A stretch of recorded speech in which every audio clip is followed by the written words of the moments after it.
नमस्कार सगळ्यांना। तर आषाढी एकादशीचा उपवास झाल्यानंतर जेवणात काहीतरी वेगळं हवं असतं। तेच ते रोजची चपाती भाजी खाऊन सगळ्यांनाच कंटाळा आलेला असतो। तर तुम्ही हे बिट्ट्या डाळ आणि राईस ही मिनी थाळी नक्कीच ट्राय करून बघा। आणि जर व्हिडिओ आवडला तर लाईक करा, शेअर करा, चॅनलला सबस्क्राईब करा आणि जर नाही आवडला तर तुमचे सजेशनसुद्धा माझ्यासोबत नक्कीच शेअर करा। तर सगळ्यात पहिले आपण डाळ लावून देऊयात। तर मी इथे कुकरची 2 भांडी घेतली, त्यात एका ह्याच्यात टाकले तांदूळ आणि एका ह्याच्यात मी टाकते डाळ। तर मी इथे मुगाची डाळ, त्याचबरोबर मसूरची डाळ आणि तुरीची डाळ घेतलेली आहे मिक्स। आणि तुम्हाला जर फक्त तुरीची डाळ हवी असेल तर तुम्ही तुरीची डाळसुद्धा वापरू शकता फक्त। तर त्यानंतर आता आपण यात पाणी टाकून स्वच्छ 2 ते 3 पाण्याने आपल्याला धुवून घ्यायचं आहे।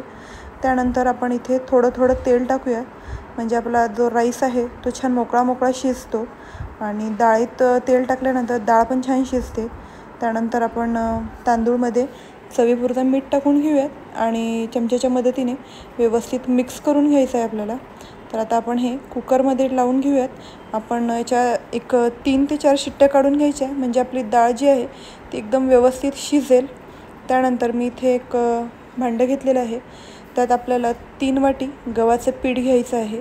तर तुम्ही वाटी किंवा जे तुम्हाला माप घ्यायचं आहे त्या अंदाजाने घ्या। आणि मी इथे 3:1 प्रमाण घेतलेलं आहे, म्हणजे 3 वाटी जर गव्हाचं पीठ तर 1 वाटी मी रवा घेतलेला आहे। तर त्यानंतर इथे टाकूया आपण ओवा। तर ओवा मी थोडासा क्रश करून टाकला आहे, म्हणजे याची टेस्ट एकदम छान येते।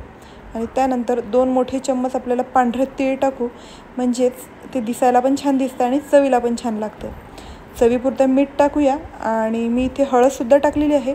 हळद ऑप्शनल आहे, जर तुम्हाला हवी असेल तर तुम्ही टाकू शकता, नाहीतर नाही टाकली तरी काही हरकत नाही। त्यानंतर मी जिरा पावडर टाकली आहे। जिरा पावडर जर नसेल तुमच्याकडे तर तुम्ही खलबत्त्यात थोडेसे हलकेसे जाड बारीक जिरा वाटून घेऊ शकता आणि तो यात टाकून घ्या। आणि त्यानंतर आपण इथे 1 मोठा चम्मच तेल टाकूयात, म्हणजे आपले जे बिट्ट्या आहेत ते छान खुसखुशीत होतील। तर हाताने सगळं व्यवस्थित मिक्स करून घ्यायचं आहे। त्यानंतर आपण यात थोडं थोडं पाणी टाकूयात आणि आपल्याला असं एक डो बनवून घ्यायचा आहे। तर डो आपल्याला एकदम चपातीसारखा पातळ नको आणि खूप जाडही नाही।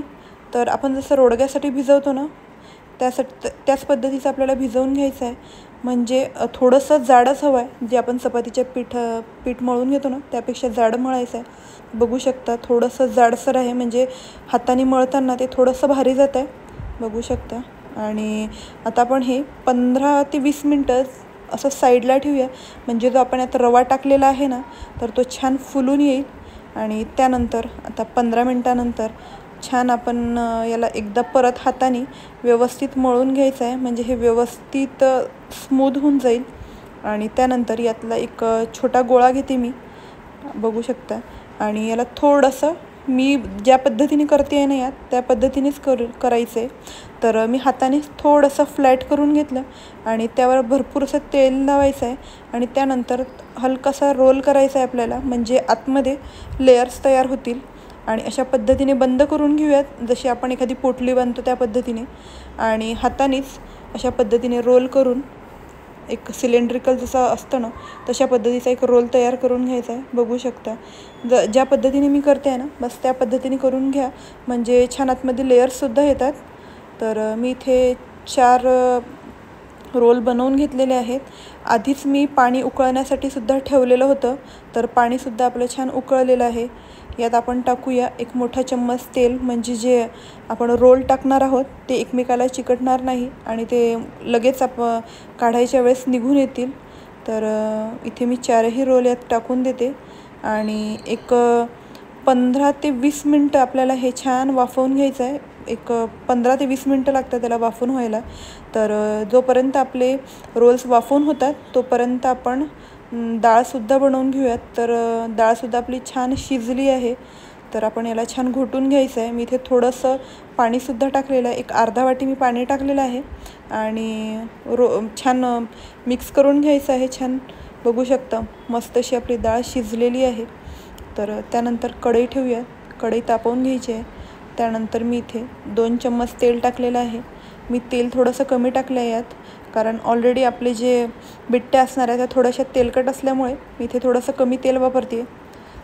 तुम्ही हवं असेल तर जास्त वापरलं तरी काही हरकत नाही. त्यानंतर यात मोहरी टाकायची आहे आणि मोहरी छान तडतडली की आपण जिरे टाकूयात. त्यानंतर मी इथे बारीक चिरलेला कांदा टाकलेला आहे आणि कांदा हलकासा भाजून फ्राय झाला की त्यात आपण कढीपत्त्याची पाने टाकूयात. आणि त्यानंतर मी इथे लसण अद्रकची पेस्ट टाकलेली आहे मी आणि तीसुद्धा छान फ्राय करून घ्यायची आहे. त्यानंतर टाकूया आपण आपले सुके मसाले. तर मी इथे लाल तिखट आणि धणे पावडर, त्याचबरोबर गरम मसाला, थोडीशी हळद आणि कांदा लसूण मसालासुद्धा टाकलेला आहे. आता मसालासुद्धा 1 मिनिटभर छान परतून घेऊया तेलात.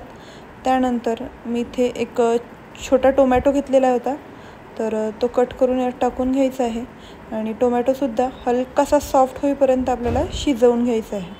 आणि टोमॅटो शिजला की यात आपण आपली डाळ टाकून घेऊयात. तर सगळी डाळ टाकून घ्यायची आहेत आणि व्यवस्थित मिक्स करून घेऊयात. आणि त्यानंतर मी इथे टाकणार आहे चवीपुरता मीठ आणि एक अर्धा ग्लास पाणी टाकलेलं आहे. पाणी तुम्ही तुमच्या अंदाजाने कमी जास्त करू शकता, पण ही डाळ थोडीशी पातळच असते कारण आपण त्या बिट्ट्या आहेत त्या यात चुरतो, त्यामुळे आपल्याला ही डाळ हलकीशी पातळच हवी आहे. तर त्यानंतर चवीपुरता मीठ टाकलं आहे. थोडासा सांबार मसाला, एक अर्धा चम्मच सांबार मसाला टाकला मी आणि त्यानंतर भरपूर अशी कोथिंबीर टाकून व्यवस्थित मिक्स करून घेतलेलं आहे. आणि आता आपल्याला एक उकळी काढून घ्यायची याची. तर जोपर्यंत आपलं डाळ शिजते आहे तोपर्यंत आपण आपले जे बिट्ट्या आहेत त्यासुद्धा शिजल्या आहेत का बघून घेऊयात. तर मी यात चाकू टाकून बघितला आहे तर तो नीट अँड क्लीन निघाला, म्हणजेच आपल्या बिट्ट्यासुद्धा छान शिजल्या आहेत. तर आता ह्या बिट्ट्यासुद्धा आपण एका प्लेटमध्ये काढून घ्यायच्या आहेत आणि त्यानंतर मी इथे थंड होण्यासाठी साईडला ठेवते. आता जोपर्यंत आपल्या बिट्ट्या थंड होतात तोपर्यंत आपली डाळसुद्धा शिजलेली आहे. तर बघू शकता छान उकळी आलेली आहे आणि मस्त अशी आपली डाळ तयार झालेली आहे. तर तुम्हीसुद्धा थोडासा सांबार मसाला टाकून एकदा ही डाळ नक्कीच ट्राय करा. त्यानंतर आपल्या ह्या रोल्स जे आहेत ते थंडे झालेले आहेत. तर अशा पद्धतीने छोटे छोटे कट करून घ्यायचे, खूप जाड किंवा खूप बारीक नाही, एक मध्यम जाडीचा आपल्याला कट करून घ्यायचं आहे. तर अशाच पद्धतीने काय करूया आपण सगळेच रोल व्यवस्थित कट करून घ्यायचे आहेत. बघू शकता सगळे मस्त कट झालेले आहे, कुठेही तुटलं वगैरे नाही आहेत. हे व्यवस्थित शिजल्यामुळे ते व्यवस्थित कटसुद्धा झालेले आहेत. त्यानंतर कढईत तेल टाकूया. तेल छान तापवून घ्यायचं आणि एकदम कमी गॅस करूयात आणि जे हे आपण कट करून घेतलेल्या बिट्ट्या आहेत त्या यात टाकून घ्यायच्या आहेत आणि छान लालसर होईपर्यंत याला फ्राय करून घेऊयात. मध्ये मध्ये आपण याला पलटूनसुद्धा घ्यायचं आहे, म्हणजे ह्या एकाच साईडनी लाल होणार नाही. तर मस्त दोन्ही साईडनी बघू शकता छान रंग आलेला आहे आणि या बिट्ट्यांना मस्त अशा लेयरसुद्धा आलेल्या आहे. बघू शकता तुम्ही एकदम क्रिस्पी. आणि त्यानंतर आपण अशाच पद्धतीने आपल्याला बाकीच्या बिट्ट्यासुद्धा छान फ्राय करून घ्यायच्या आहेत. बघू शकता अशा पद्धतीने टाकून घेऊयात आणि मस्त अशा आपल्या बाकीच्या बिट्ट्यासुद्धा तळून घ्यायच्या आहे आपल्याला. तर इथे बिट्ट्या टाकून झाल्या आहेत माझ्या. त्यानंतर आपण आता गरमागरम ही डिशसुद्धा सर्व करूयात. तर मी इथे डाळ टाकलेली आहे, गरम डाळ आहे छान, आणि त्याचबरोबर गरम गरम बिट्ट्यासुद्धा आणि इथे राईस आणि मी लिंबू घेतलेला आहे आणि कांदासुद्धा.